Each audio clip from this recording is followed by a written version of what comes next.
네, 2020년 4회 텔레마케팅 기출문제 풀이하겠습니다. 제1과목 판매 관리입니다. 1번부터 보겠습니다. 다음 중 소비자들이 필요로 하지만 해당 제품의 구입을 위해 많은 시간을 보내거나 노력할 의사가 없는 제품 뭡니까? 1번 편의품에 해당되는 거죠. 식료품과 약품, 기호품 등이 보통 편의품으로 분류가 됩니다. 선매품은 뭐예요? 선매품은 비교해서 따져가면서 구입한다. 비교적으로 금액대가 나가는 가전제품을 분류합니다. 전문품은 뭡니까? 자동차, 피아노, 고가 의류가 보통 여기에 포함됩니다. 정답 1번입니다. 2번. 주문 접수 처리 업무의 특성에 관한 설명으로 옳은 것 1번.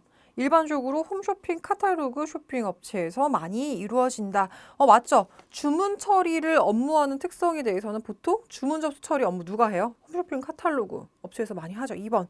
주로 상품 구매 고객의 불만을 접수하는 역할만 한다. 주문 접수 처리하는데 고객 불만 받지는 않습니다. 3번. 연결된 통화의 품질 우선이 우선이며 이를 위해 때로는 통화 중 일부를 포기하는 것이 바람직하다.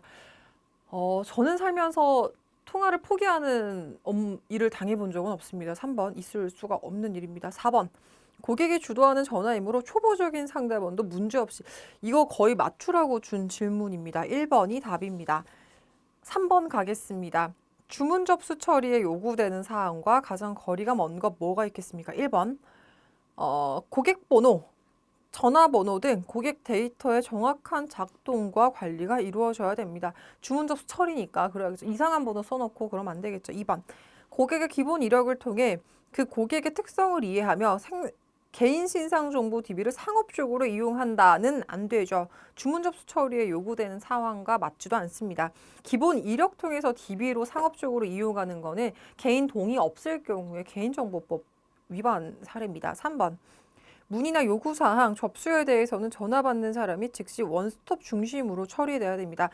네, 문의하시겠습니까? 네, 그러면 번호 넘길게요. 처리하겠습니까? 그럼 끊으시고 2번으로 주세요. 이렇게 하진 않죠. 대부분 원스톱으로 끊김없이 한꺼번에 해결하는 게 일반적입니다.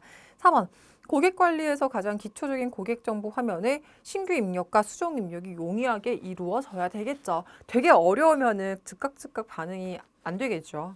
4번 보겠습니다.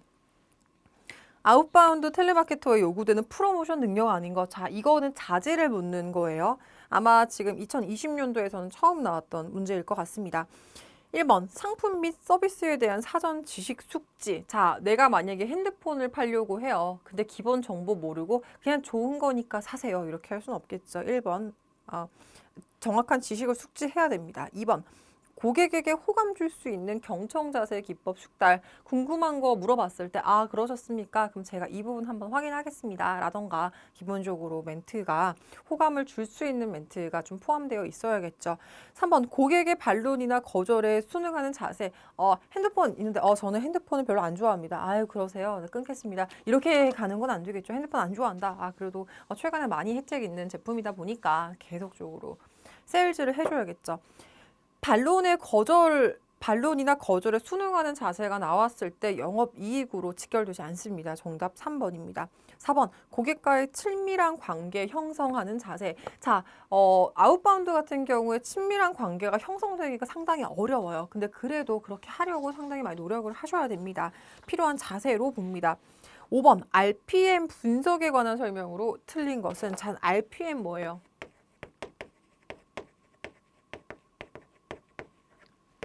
RFM,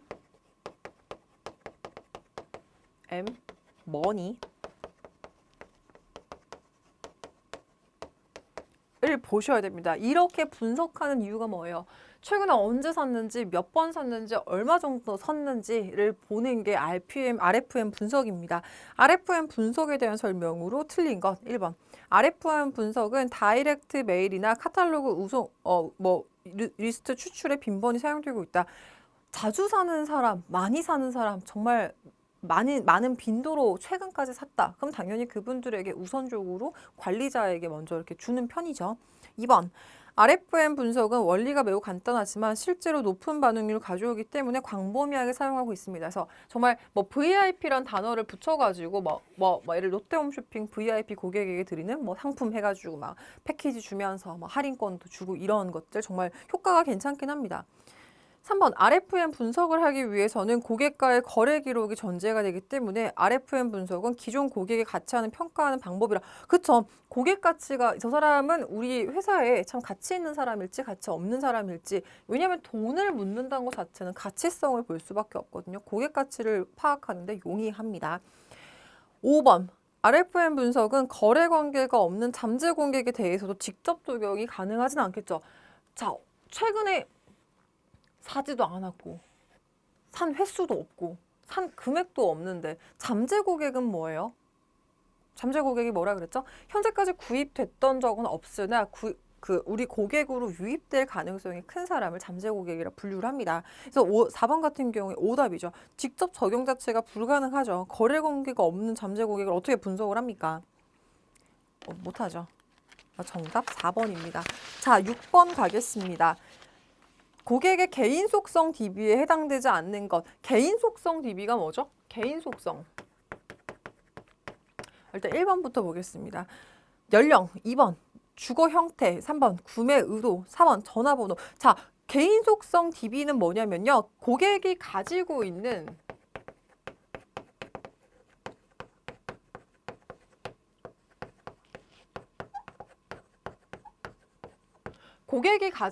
고유의 성질을 개인 속성 DB라고 보통 분류합니다. 또 하나가 있다면 뭐가 있습니까?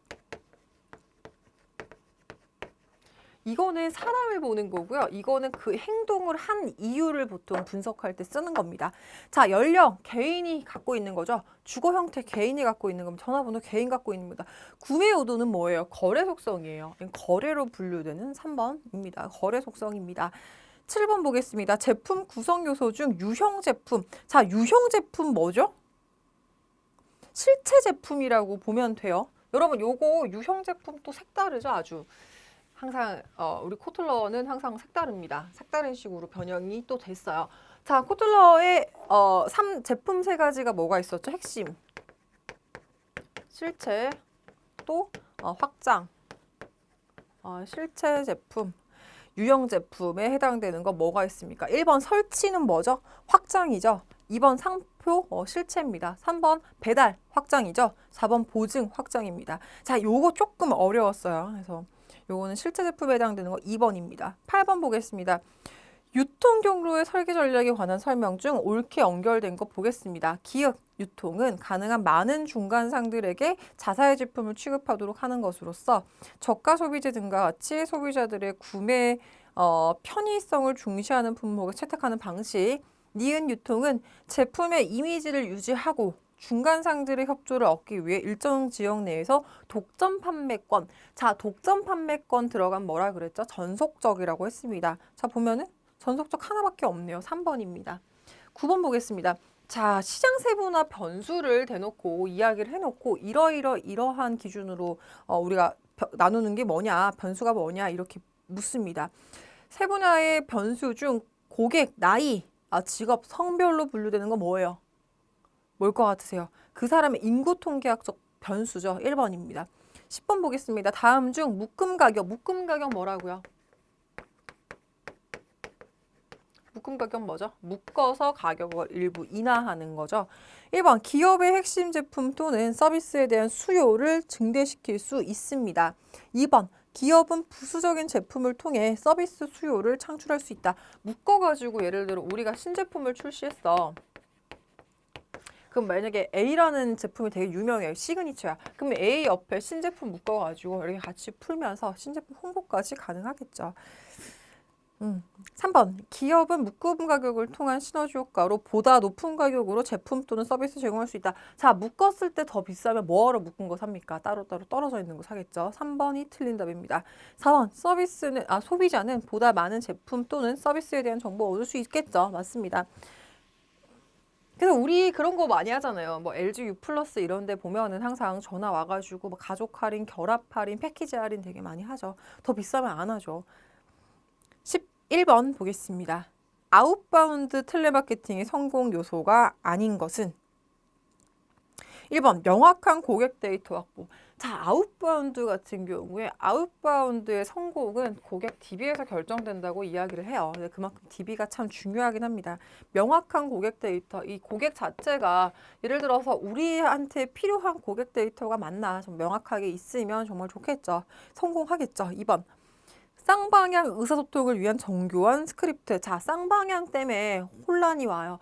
아웃바운드 일방향 아닙니까? 쌍방향이긴 하겠죠. 고객이 물어봤을 때 그거에 대한 답변. 근데 포인트는 여기가 문답식이 아니라 스크립트라고 되어 있잖아요. 정답입니다. 스크립트. 정답이고. 3번 주력 상품과 서비스의 개발 및 제공을 해줘야겠죠. 상품도 없는데 정말 진부하고 누구나 팔 수 있는 제품을 전화해서 계속 팔아. 그 왜 나도 있고 다 있고 필요도 없는 거 왜 파냐 이렇게 되겠죠. 주력 상품 자체가 있어야 되고 새로운 이게 획기적으로 정말 도움된다라고 생각할 만큼 좋은 제품이 있어야지 성공으로 이어질 수가 있겠죠. 4번 무차별적 통화를 통한 공격적인 영업 자세. 자, 공격적인 영업 자세, 공격적이다라는 자체가 의지로 풀렸을 때, 의지로 봤을 때는 갖춰야 될 자세이긴, 근데 공격이라기보다 의지가 강하다라든지 뭐 혹은 뭐 고객이 거절을 당했을 때 그거에 대해 상처받지 않고 계속 이겨낼 수 있다 이런 건 맞겠지만 공격적이다. 근데 앞에 심지어 무차별이라는 부정적인 단어가 붙었어요. 당연히 그럼 답은 4번이겠죠. 공격적인 영업 자세는 보통 의지력, 막 이렇게 영업에 대한 강한 의지 이렇게 좋은 쪽으로 풀립니다. 공격적인 영업 자세 이렇게 저돌적으로 풀리진 않아요. 11번 성공 요소로 거리가 먼 거 4번입니다. 싸우자는 것도 아닌데 이렇게 막 공격적으로 왜 안 사냐 막 이러면 오히려 기업에 대해서 이미지가 실추될 가능성이 큽니다. 12번 넘어가겠습니다. 라인 확장과 복수 상표화에 대한 설명으로 틀린 거. 자, 라인 확장 같은 경우에 브랜드 확장으로 봐요. 브랜드 확장 같은 경우에 기존 상품을 개선한 신상품이 있다면 그 신상품에도 기존 상호를 중복적으로 제공한다 해서 브랜드 확장을 라인 확장이랑 같은 명목으로 봅니다. 좀 생소한 내용이긴 하지만 한 개 한 개 문장 풀면서 해석하겠습니다. 1번 라인 확장은 제품 범주 내에서 신제품에 새로운 제품에도 기존 제품의 이름을 붙인다. 라인을 확장하는 거 맞습니다. 2번 라인 확장은 소매점 진열 공간을 더 많이 차지하기 위해 사용될 수도 있습니다. 만약에 사용한다라고 했으면 오답일 가능성이 크지만 그 소매점 진열 공간을 더 많이 차지하기 위해서 사용할 수 있다. 맞는 말입니다. 3번 복수 상표화는 라인 확장에 비해 마케팅 자원이 더 투입됩니다.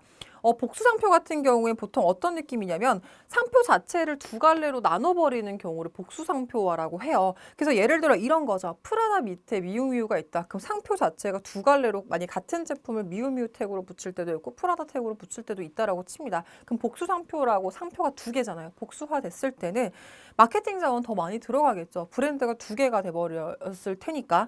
4번 보겠습니다. 한 제품 라인에서 문제가 발생될 경우 전체적인 타격을 입을 가능성은 라인 확장이 더 크죠. 택이 똑같잖아요. 근데 이거는 만약에 미우미우가 잘못했다. 근데 그럼 미우미우에 대한 타격이지 프라다에 대한 타격으로 이어지진 않겠죠. 복수 상표화는 그래서 보통 많이 합니다.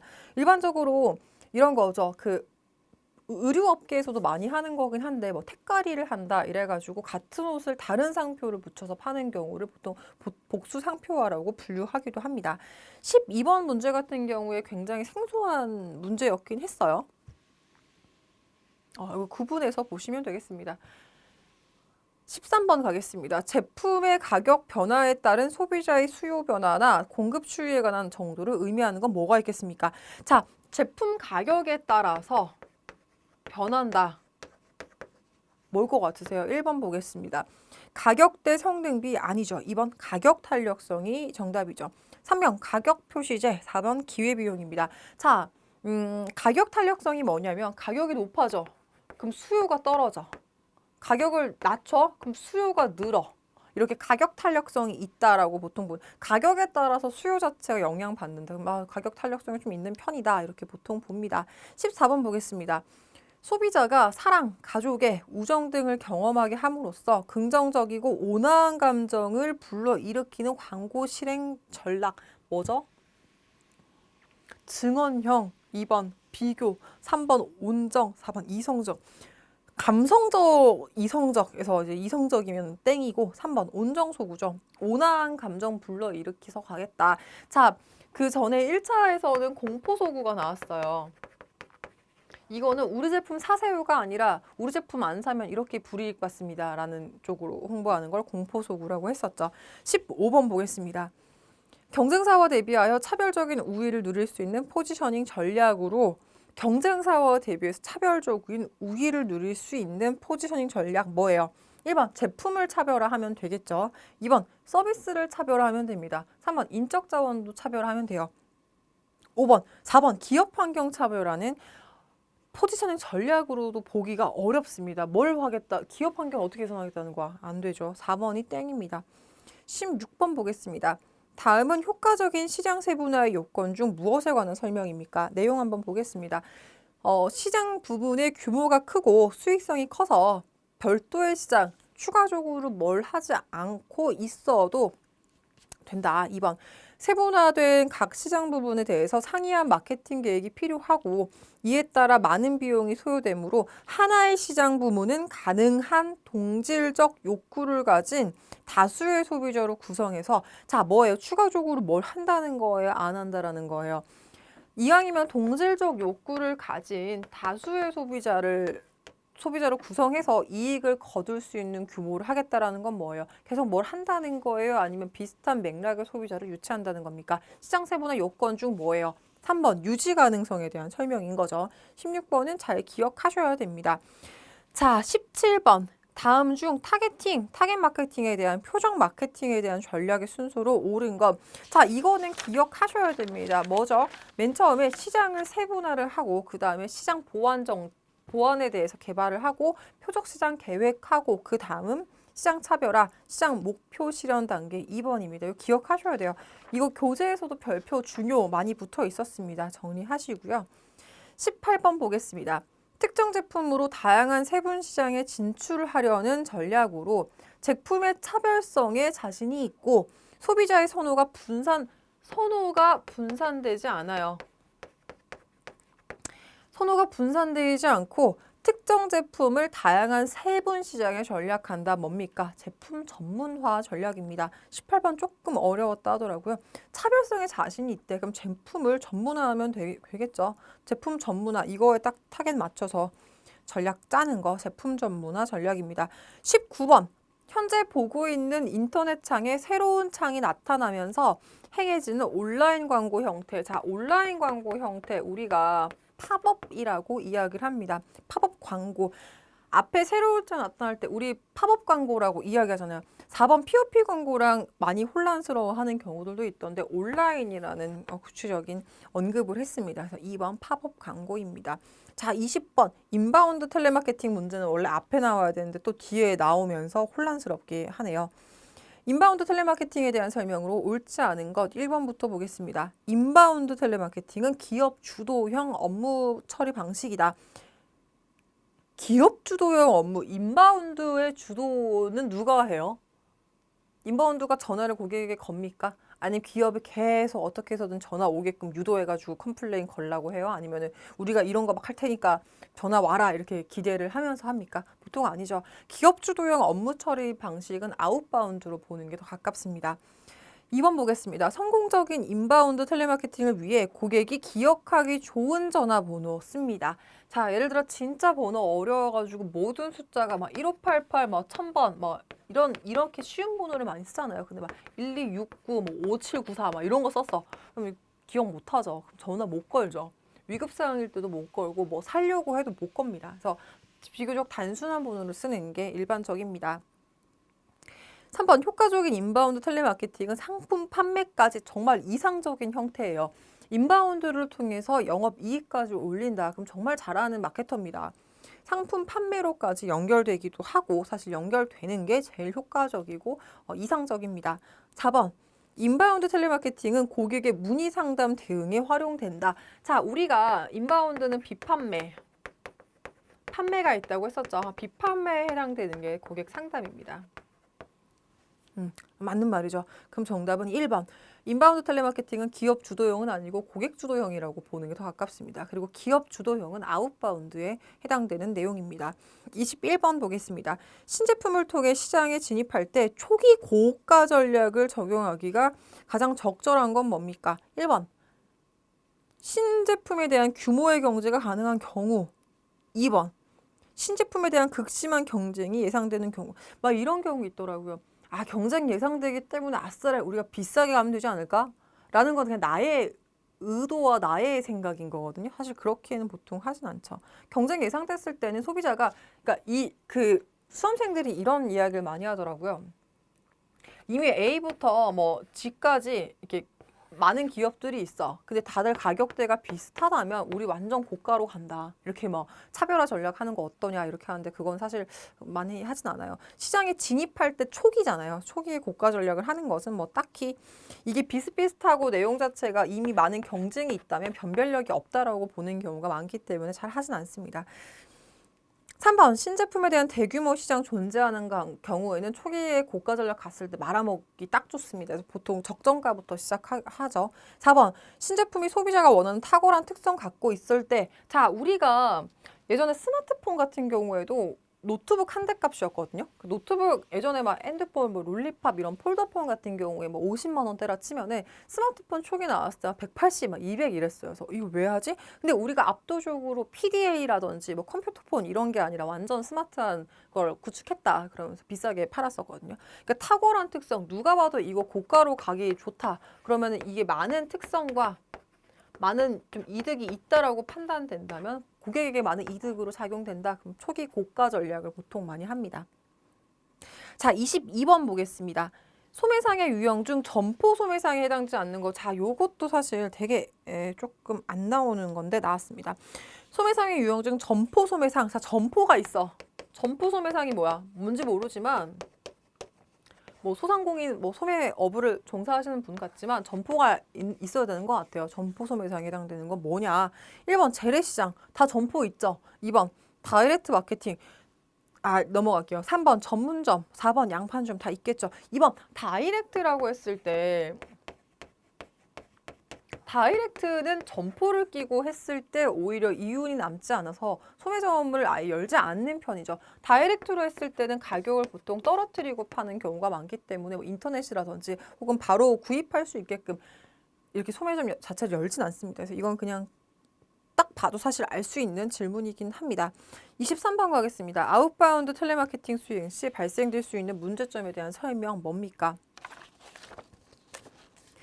내용 있습니다. 텔레마케팅의 전담 조직, 아웃바운드 접촉 경로, 텔레마케팅 전담 요원, 판매 및 운영 비용, 콜 관리 및 판매 정보에 대한 문제 뭡니까? 이게 여기서 수행됐을 때 발생되는 문제점이네요. 발생되는 문제점 뭐예요? 전담 조직, 아웃바운드 접촉 경로, 판매 전담 요원, 운영 비용, 콜 관리 및 판매 정보에 대한 문제가 있을 때 어떤 문제점에 대한 설명이냐. 1번 고객 정보에 대한 문제예요? 아니죠. 2번 프로모션에 대한 문제예요? 아니죠. 3번 판매 요소에 대한 문제로 보는 게 더 가깝습니다. 이거 조금 애매합니다. 3번 맞습니다. 4번 보겠습니다. 마케팅 믹스에 관한 전략 중 의사결정 중 촉진 계획이 아닌 것. 자, 촉진 자체가 뭐죠? 촉진 활동이 이제 세일즈, 영업 활동 같은 이렇게 보죠. 촉진 활동의 계획이 아닌 것은 뭡니까? 1번 광고, 2번 인적 판매, 3번 재고 관리, 4번 PR 홍보예요. 3번 재고 관리가 정답이 아니겠죠. 25번 보겠습니다. 소비자의 구매 의사 결정의 과정으로 맞는 것 1번부터 보겠습니다. 소비자 구매 자, 근데 여러분 이거는 항상 내가 공부하지 않아도 문제로 나오는 경우들도 있어요. 혹은 내가 이거는 없었는데 문제에서 자꾸 나오네 하는 경우가 있어요. 그러면은 그 문제 자체를 정확하게 보셔야 돼요. 소비자가 구매를 할 때 구매 의사결정이라는 건 뭐냐면 구매를 할 때 어떤 기준으로 구입을 하고 뭐 선택을 하는가에 대한 거거든요. 쭉 보면은 정보 탐색, 대안의 평가, 문제인식이 있는데 소비자가 구매 의사결정할 때 뭘 할 것 같으세요? 내가 불필요한데 문제점도 없고 가만히 있어도 너무 행복해. 다 충족돼 있어. 그럼 구매 쪽으로 빠질까요? 안 하죠. 그럼 내가 이런 거죠. 아, 추워. 만약에 겨울인데 추워. 아, 왜 이렇게 춥지? 추운데 따뜻한 옷이 없네? 옷 좀 살까? 그럼 뭐예요? 내가 문제를 인식하고 그 다음에 옷 살까? 정보를 탐색하죠. 그리고 그 대안에 대한 평가와 선택, 그 다음에 구매를 하죠. 앞에 것들은 다 필요 없어도 상관없어요. 그러니까 사이 것들은 다 뭐가 들어가도 상관이 없지만 문제인식, 탐색, 그리고 구매 후 행동 같은 경우에는 시작과 끝이 정해져 있다 보니까 구매 인식의 의사결정으로 보통 많이 작용합니다. 여기도 잘 나와 있습니다. 정답은 4번입니다. 문제를 인식하고 대안을 탐색하고 그 다음 뭐 해야 돼요? 대안에 대한 평가, 그리고 선택, 그 다음 구매하고 구매 행동입니다. 멘트들이 조금씩 바뀌긴 하거든요. 근데 시작은 소비자들은 문제가 없으면 사지 않아. 문제 인식부터 정보 탐색, 그리고 구매와 구매 후 행동 이렇게 보셔야 됩니다. 자, 25번도 좀 생소하다라고 느낄 수 있지만 질문 안에 답이 있습니다. 자, 그래서 여기까지 2020년도 4회 기출입니다. 자, 문제 자체가 1회부터 보면서 아시겠지만 문제 자체가 상당히 계속된 변형으로 이루어져 있어요. 그래서 우리 문제 볼 때 좀 꼼꼼하게 보셔야 되고요. 자, 우리가 첫 번째 장에 4번 문제. 아웃바운드 텔레마케터에게 요구되는 능력, 이렇게 인적 자원에 해당되는 것들로 혹은 역량적인 부분들을 묻기도 했습니다. 조금 특이했죠. 그리고 주문 접수 처리의 업무 특성 2번 질문 같은 경우도 주문 처리, 주문 접수에 대한 특성에 대해서도 묻기도 했습니다. 이런 것도 참 특이하게 나왔습니다. 특히 RFM 같은 경우 여러분 잘 기억하셔야 됩니다. RFM 분석 왜 하냐? 그리고 이 사람들 문제 푼다고 치면은 RFM은 기존 고객 대상의 데이터베이스를 보는 거다 보니까 잠재 고객에 대한 유입 볼 수 없다.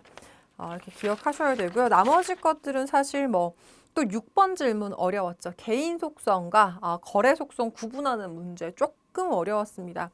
7번 그리고 유형 제품 코틀러의 제품 3가지를 유형 제품을 실체 제품을 유형 제품으로 바꿔서 확장 제품 사이에 끼워 넣었던 7번 문제도 조금은 어려웠습니다.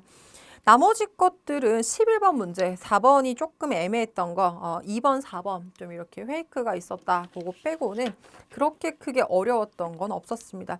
12번 라인 확장과 복수 상표 같은 경우에도 한 번 더 정리를 하시면 그게 문제는 없습니다. 그래서 거의 문제 안에 답이 있어서 한 번 정도 생각하게 되면은 크게 고득점 맞는 건 그렇게 어려운 일은 아닐 겁니다. 14번 공포소구, 온종소구 관련해서도 조금 특이한 단어들이다 보니까 보세요. 그렇게 어렵진 않습니다.